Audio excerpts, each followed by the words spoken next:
Welcome to Hunting Farms online community free training on aquaculture.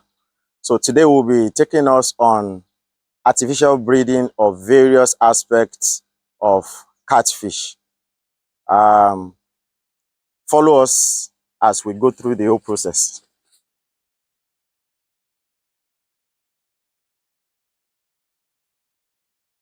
Okay, so we are going to start by identifying some materials we need for the artificial breeding. You need a towel for proper holding of the catfish. You know, they have a slimish body structure that secretes mucus. So except you have the towel, it helps you to actually take a good grab of the fish. So we need our bowls for both the collection of eggs and also the collection of milt. Another name for milt is sperm sac. That is the sac holding the sperms. We have our normal saline. This is to enhance the motility of the sperms after macerating the sperm sac.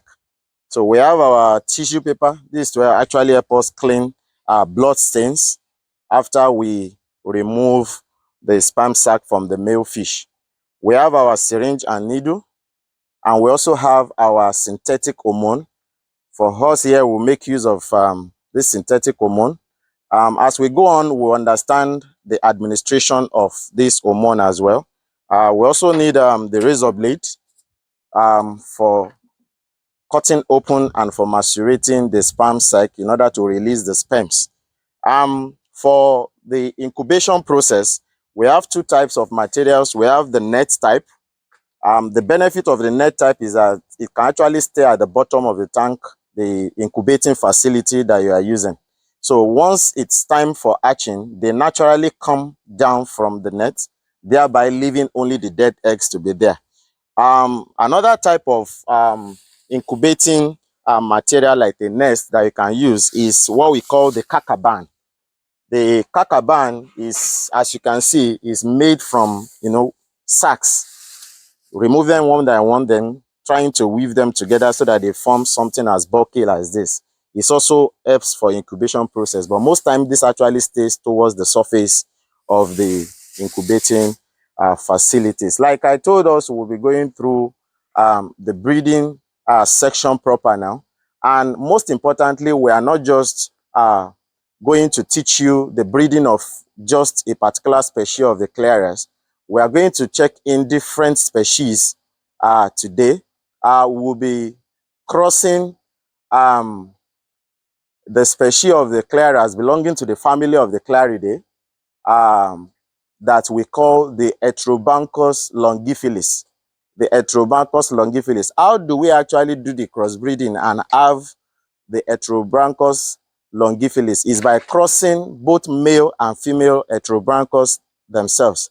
Another one we'll be doing today will quickly show us, and we'll go through the sex identification right now so that we sex identification and also fish identification, so that when you see some of these species, you can understand them basically. So we are also going to do the crossing of both male Clarias garipinos and female Clarias garipinos that is going to give us a product which is pure Clarias garipinos. And we'll also go ahead to cross the Heterobanchus longiphilis male with the Heterobanchus longiphilis female to give us what we call an hybrid. An hybrid, which is we come out of the product of the hybridization we are going to do today. Stay tuned and just let's go through the sex identification and also the fish identification. Let's go. Okay, so we are going to start by identifying the female Heterobanchus longiphilis. So let's look at it. We have the fish here. We can come closer to look at it. Number one, how do you know it's female? You know it's female by looking at what we call the genital papilla. You realize that it's an opening, flat opening, and it's different from the male because the male actually has an elongated genital papilla with a reddish tip.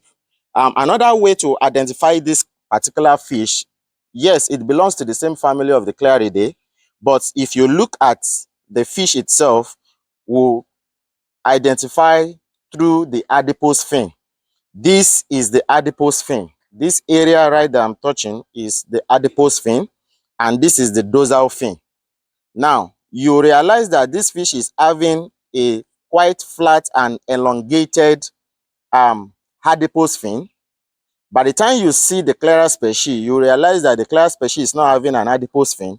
It is only having a dorsal fin that cuts across to the down area. So this is the female Heterobancus longiphilis.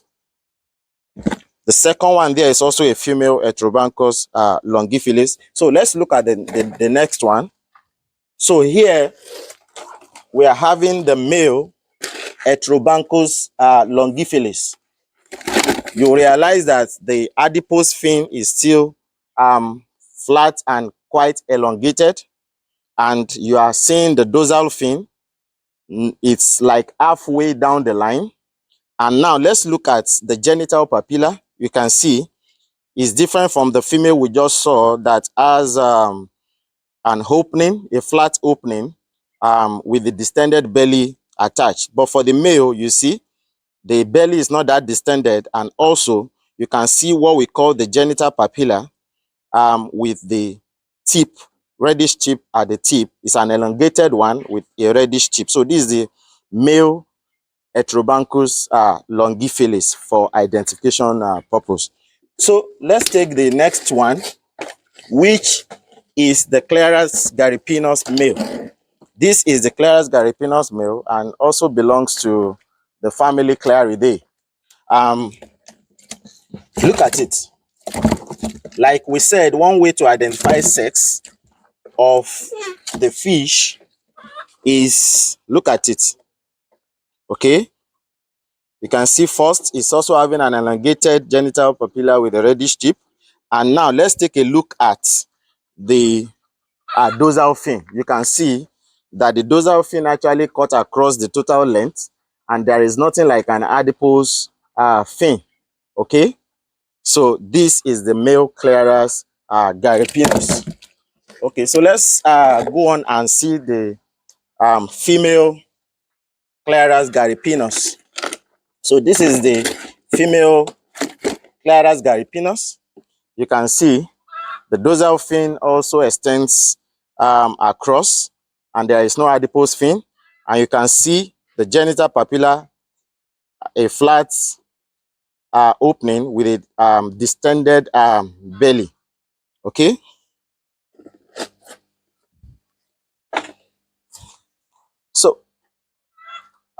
So let's go to the next thing we are going to do.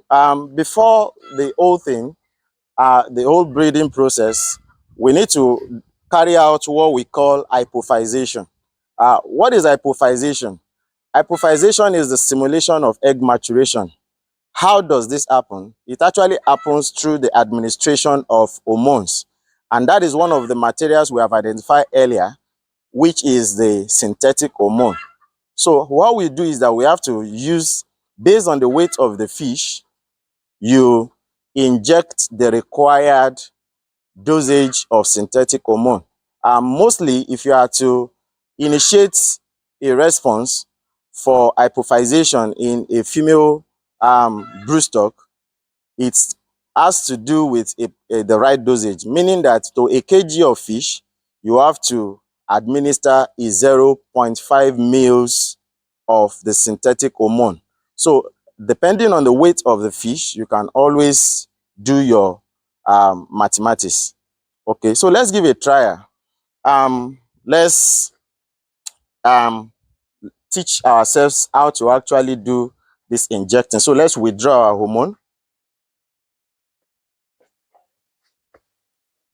So we have our syringe and needle here, and we have the hormone here. Okay, so already the fish we are going to inject is 1 kg.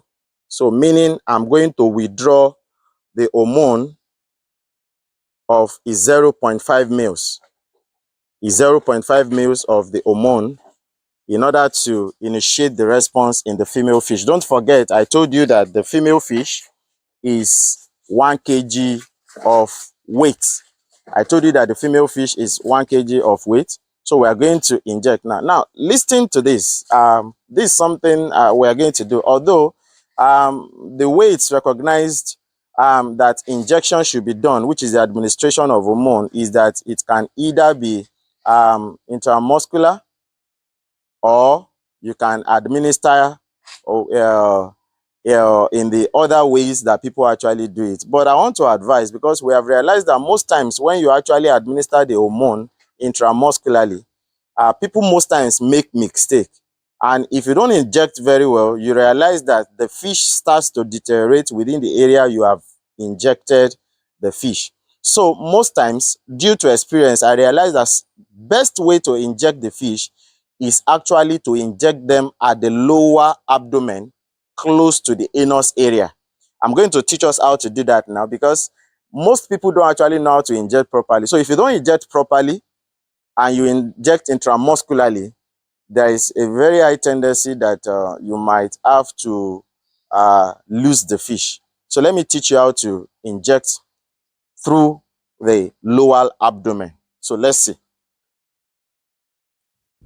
So this is the best way to inject by the time you want to inject your fish, in order to allow for spawning. Okay, so let's come closer. So target you target through this area. You target through this area, and you place your injection at this side. You place your injection at this side, then you release the hormone into the fish. This is a perfect way to inject, and there is assurance that you won't lose the female fish.